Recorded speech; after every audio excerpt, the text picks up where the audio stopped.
I would love to kind of hear from everybody, and I think it kind of segues into a question that someone and an audience have actually asked Leah, have basically asked, we're probably the first generation to see so many women in management. However, it's obviously still not enough. And because in reality, there are still more men in management. How do you feel about setting up an example for the next generation? And I think probably each and every one of us have a little kind of trick down up our sleeves. I would love to hear from what are you doing right now? How are you setting up the pathway for the next generation of leaders, if not women? I think I might take this one first because then I actually have to jump because I have to go teach a women's jiu-jitsu class. So, like how am I as a leader paving the path for future women or future people? I don't know. I think like by like what Ilaria said as well, and kind of what Juby said too, like being transparent and being completely true to yourself, being honest, like when you don't know the answer, when you don't know everything, you can admit it. It's okay. You know, that's super encouraging. I think that like communication is super important. Like, you know, if you are applying for a job and then you're not successful, like, you know why you're not successful, or if someone else got it because of instead of you, you know why, these types of things. So I think these are like super little things, right? But these little things are what creates the bigger things. And I don't know, like Juby said at the start as well, maybe like these types of things we would never do because we're too scared or too timid, you know, but like trying to push the challenges, and like what Beatrice said as well, she's very shy, like trying to push ourselves to try new things, like, and being okay with like failure, let's say, and learning something for it, and like being an example to other people to try new things, basically.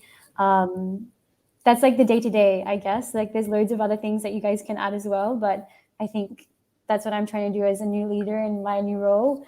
I actually have 3 team managers underneath me, which I'm super excited about.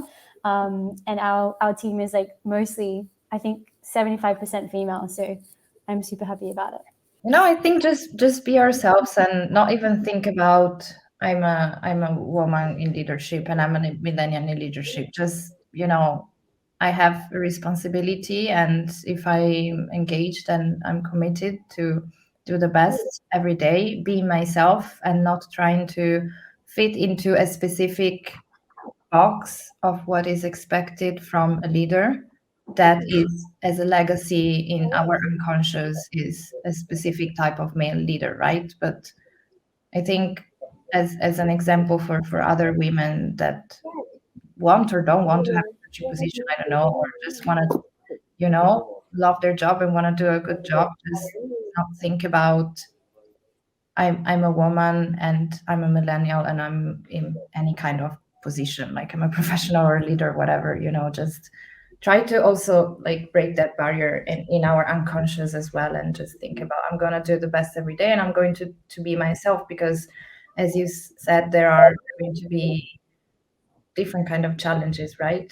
Because it could be a challenge also for a person that is from another generation to work in a very, I don't know, tech savvy environment, you know, and we're millennials and we have an advantage there. Or there could be other people with, you know, other genders, and they might have their own challenges. So just think about each other as we're people and we're trying to do our best every day and just be ourselves and accept each other, I think.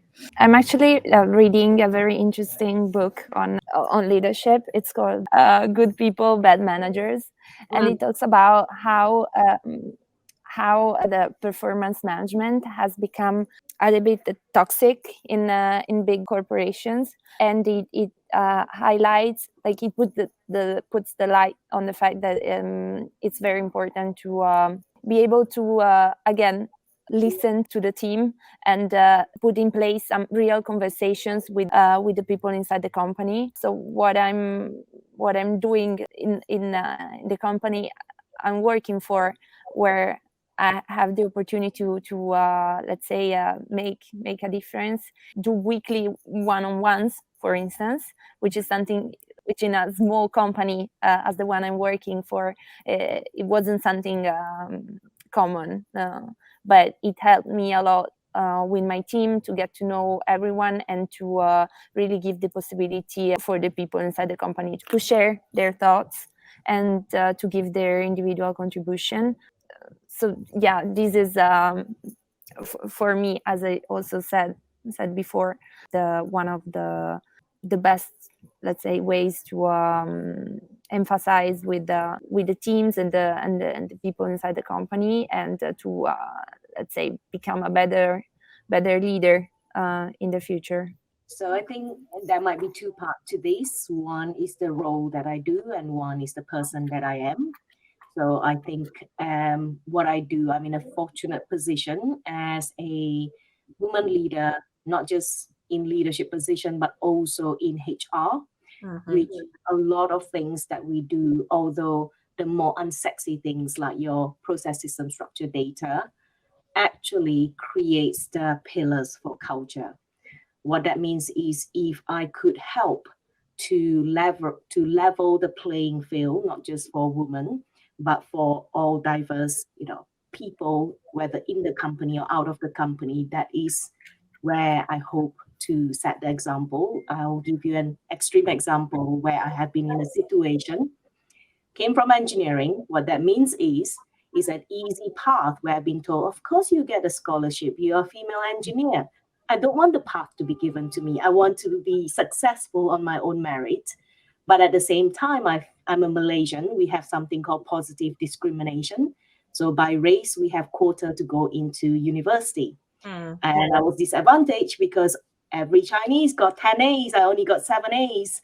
So I didn't get in because the quota didn't include, that was not enough. So experiencing both, I realized what I want to, and many, different people that I talk to, is all I want is a level playing field that I can do my best and succeed on my own merits. And as a HR leader, I am able to influence the leveling of that playing field, whether it's in recruitment, whether it's in promotion, performance, and reward and things like that. So that's where I'm very fortunate to be able to do that. And then the other part is me being me. As you know me a little bit more, you'll know I'm a bit quirky. And being me should be okay. And that is enough. And the courage to be who I am, not overly crazy, but, being me and not being a leader that I benchmark myself to be, that I cannot be. I think that is important for a lot of young generation, because when I was younger, I was like, this is what I need to be. I need to dress like that. I need to talk like that. I almost take language classes because I don't sound, professional because of my accent, but actually it is okay being me.